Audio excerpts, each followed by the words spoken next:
So in this video, we're going to discuss airline and hotel credit cards and how you can use them to get the most amount of value based on viewer submitted questions. In this set, we discuss what's the best way to look at airline credit cards, whether you're an occasional, regular, or frequent traveler, and how certain airline credit cards can be used most efficiently for each type of travel. We also go over several Marriott questions, including why I think Marriott credit cards are so powerful and what Marriott property offers the best bang for your buck, as well as what my raw thoughts are on Titanium Elite status after having it for about half a year at this point. There's a lot of great insights about airline credit cards and Marriott credit cards that we discuss in this clip. And so with all that being said, let's just jump right in. Another question here from my boy Matt Welcher, who also has a great YouTube channel on credit cards.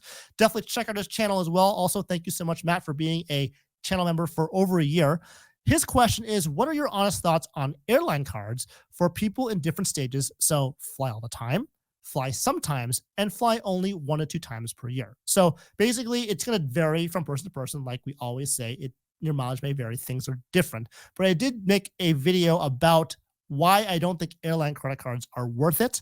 There are exceptions to every rule, including what I said in this video. But essentially what I boiled down to is that if you fly enough on airlines, you'll get status, and those statuses will give you the perks on the airline anyways.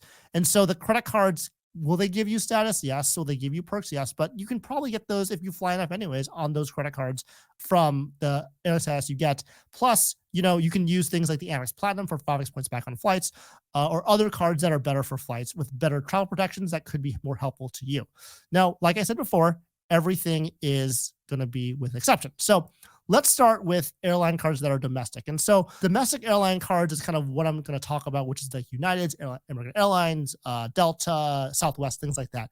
So if you fly 1 or 2 times per year, I really don't recommend an airline credit card because you just don't fly enough to really do anything with it. You have a much better return using a different type of credit card, like the US Bank Ultra Reserve, or like some 2% card, or like some flexible point earning card. That would be a lot better value for you, in my opinion. The exception is if you have a big family trip. So a lot of these credit cards, and I believe it's the American Airlines Aviator Red and the Platinum Select, the Delta Gold, and the United Explorer cards, they all have this thing where you get your first free checked bag, which is great. But what's also great is that you get your first check bag for like 9 of your companions or some really high number like that. And so if you have you're bringing your parents, your wife or your spouse, your kids, you bring, Uncle, Jimmy, Aunt Connie, if you knock her socks off, any of those things, you can bring them all together and then you can use those benefits and really get a lot of value for the annual fees that are on those specific cards. And so that's what the exception I would say for that, if you want to get that check bag benefit, because those can really add up a lot. If there's like 9 people at $30 a pop, that's like $300 like right off the bat for like a one-way ticket. So you can really get a lot of value from that. If you fly sometimes, which is what Matt said, but I'm going to say it's like 3 to 12 times per year, like once a month to once a quarter issue. I think the mid-tier airline cards are something that are worth getting because you're going to fly enough that you'll be able to get the benefits on the credit card, but probably not enough to get status on an airline, right? And so in that situation, it may be more worthwhile to have that type of card. And so lastly, if you fly all the time, like 12 plus times per year, now you're to the point where you're kind of living more in the airport. And so you want to have a nice airport experience. When you think of the big 3, which is Delta, American, and United, those lounges are what's going to really help elevate that experience. And so that's when you go into airline lounge cards, specifically for United and American Airlines, where you can't really get access to them unless you buy an actual lounge plan. You can actually use these lounge credit cards to get you a good welcome offer. They have some good multipliers, some good benefits, including unlimited access to those lounges. Delta's being Delta, and they won't give you unlimited anymore at some point, but you have options because you have the platinum card, things like that. So one of those mid-tier cards I talked about, like I said before, United Explorer card, which by the way has a new aesthetic. So definitely thumbs up for that. I do like the new aesthetic. The second would be the Aviator Red card from Barclays or the AA Platinum Select from Citi, as well as the Delta Gold card. So we talked about those in a little bit. And the next the mid-tier cards that are for the other airlines that also have a check bag benefit are Alaska Air Visa from Bank of America, the JetBlue Plus card from Barclays, and the Southwest Priority from Chase. I put the Chase Southwest Priority here because even though it's got the highest annual fee in a mid-tier for $149, which is but not true, by the way. Delta has a 150, but it's still got a pretty high annual fee for a mid-tier card. Is that if you look at the other options for Southwest, like they're just not good. The only reasons why I would get like a Plus or Premier card is if you have like if the welcome offers are exactly the same and you're going for Companion Pass. Then I would just go with like the Plus card because like you're not really using the card for the benefits. It's just to get the welcome offer to get the Companion Pass, and that's fine.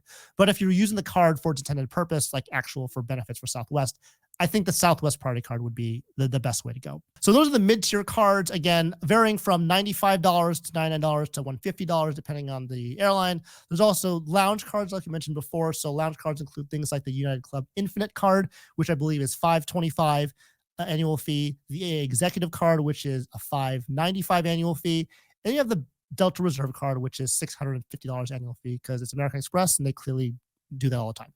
So those are the cards that I would see for lounge cards, knowing that there are other types of ways to get into lounges, like as we know, the Capital Metro X or like the Amex Platinum or the Chase Sapphire Reserve, Priority Pass, all those things. But specifically for U.S. domestic airlines,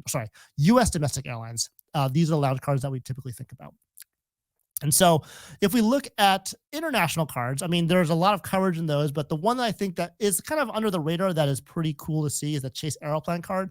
It is the only Chase card that gives you 3x points back on grocery stores.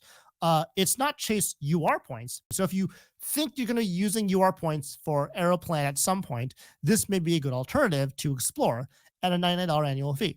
It also gets you good multipliers with 3x points back on restaurants, including takeout and delivery services, as well as 3x on Air Canada. So if you want a 3x grocery and dining card on Chase and you use Aeroplan as a transfer partner regularly, this is a option to consider. There's no, I'm sure they have, I think they have a check bag benefit as well as a priority boarding for Air Canada, but this is more of for US based people that I'm talking to. And so for me, this would be an option to think about too. We have Mr. JP Knowledge, who's one of my buddies.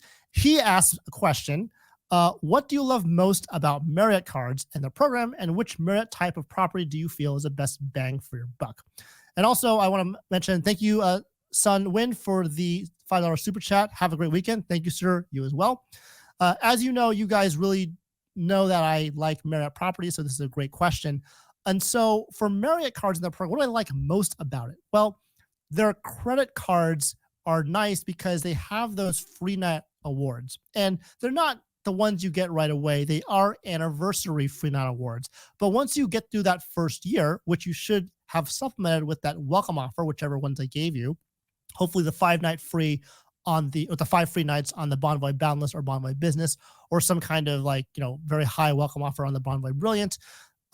Once you get into that point where you're getting anniversary free nights, they keep churning and they keep coming back for you, which is nice. Especially if you stay at a lot of properties that are either 85K, so the luxury properties, or even like the budget properties at 35K.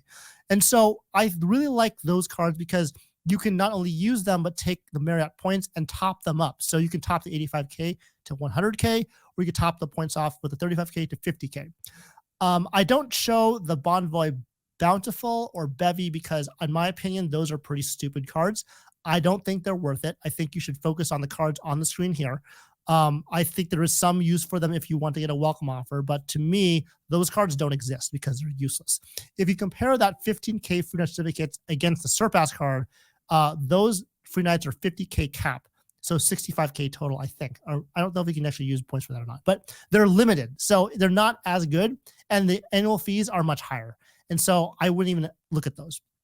And so we have here Matt Welchers here. He says, Stan's videos have molded me into a Marriott loyalist. For sure, Matt. It's a great, definitely a great property to have, especially for you too, because you're traveling kind of more to South America, Central America. They have plenty of properties down there. And so that's going to really serve you really well when you start to travel down there a lot more. So the reason why I liked it in general is because of their convenient and numerous properties. And so another question though was, what property do I think is the best bang for your buck? And what that means is by cash, by points, either one. I would say that there are a lot of properties in the Marriott ecosystem, as I show in the screenshot here. But the one that I have found the most value in, bar none, are the Westin properties. And I put these properties up because these are the ones I've actually stayed at in the past before. Now, if we look back at the previous slide, Westin does fall into the premium category. So when you stay at a Westin, you'll notice that it's not like a Courtyard or a Residence Inn or a Fairfield Inn. Like you can feel they call it select, but you can kind of feel the budget in them. They're not like that budget, but they're budget enough where you're like, well, this is not like the best property I could stay in. When you stay at a Westin property, you do feel the premium portion part of that.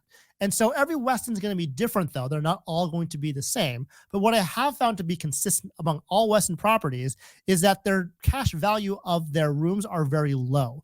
Now, that means that your cent per point redemption will also probably be low too, but they are still low enough that you can use these 35K free night certificates without any kind of boost on them. So you can just use the certificate for these ones and it's fine. And the reason why I like it so much is at the top, you can see there, that's the Westin at the Los Angeles airport. When I fly to international destinations or across the country, that sort of thing, LA is kind of busy. And so there's a lot of traffic and a lot of those flights fly in the morning. And so for me, I really like to stay in a hotel the night before. And so I generally use my 35K certificates to book a airport hotel like the Westin, and I can stay at the hotel and I can be fresh, ready to go the next morning, or I can just take a shuttle bus to the terminal and then be at the airport, and it's totally fine. So that's what I like that for that one. The issue with this Westin is there is no free breakfast for platinum members. However, other properties, for example, the Westin San Francisco in Union Square, which I have stayed as well in the past, does have free breakfast for platinum members. And so that was about 6 to 8 months ago. So maybe they've changed, but I don't think they have. So different Westin properties can give you pretty good value. And because this is, this property gives you free breakfast at 35K points a night, that's pretty good. Again, cent per point, it's not going to be great. It's like 0.6, maybe 0.7 if you're lucky for Marriott. But those are the ones that I found the most value on when it comes to Marriott properties. The other properties, Courtyards, Fairfields, what have you, they have the basic like 0.6 to 0.8 cent per point. You can get some really good redemption on like maybe a Ritz-Carlton or something like overseas. But for the most part, I fly mostly domestically, and this is where you get the most value for Westins, pretty much in any area of the country of the United States. And so there's that. The next question is Nikosi's question, otherwise known as Nubia Rising. Hope you're still here in the chat. I don't know if you have left or not, but this is your question. And it is, hey, Stan, I will likely earn Marriott Titanium Elite status in 1 or 2 months, like you. Wondering if you think the effort is worth it and why. And that's a very interesting question, because if you look at what I've done, or if I look at what I've done, I've only stayed on Marriott property once, and this year. And I didn't really get a lot of value Titanium Elite wise versus Platinum wise. So I did have an M Club at that property I stayed at, but it was accessible to Platinum and above. So Titanium Elite didn't really help me in that situation. Also, I didn't get an upgrade at that hotel either, so that didn't seem to help either. What I have, though, gotten the most value from the Titanium Elite status, though, is actually the other benefit on the card, or benefit on that Elite status, which is actually the Premier status for United, where you get United Premier Silver status for free with Bonvoy Titanium. And I have done several United flights, and I have been Premier Silver and gotten 3 things. I've gotten priority boarding. I think it's Group 2 for United. I have gotten a free check bag, so that has saved me some money. And most importantly, the same day that you book a flight, and when you check in, you can upgrade yourself for free to an Economy Plus seat if one is available. And that can be $120 to $180 per seat. And so doing that twice, I was able to get at least $300 out of that, which was awesome. And United Economy Plus seats are quite spacious for me, being not super tall, like Spencer Johnson. And so because I'm kind of a average size person, like I can get a lot of space with the Economy Plus seats. And so that's exactly why I would say that's the most benefit I got from Titanium Elite. Again, I haven't experienced most of it yet. So I'm not sure if I'm going to renew Titanium Elite, but because based on my travel patterns, I only fly domestically, and I don't see any reason as of yet where Titanium has gotten me more value than Platinum.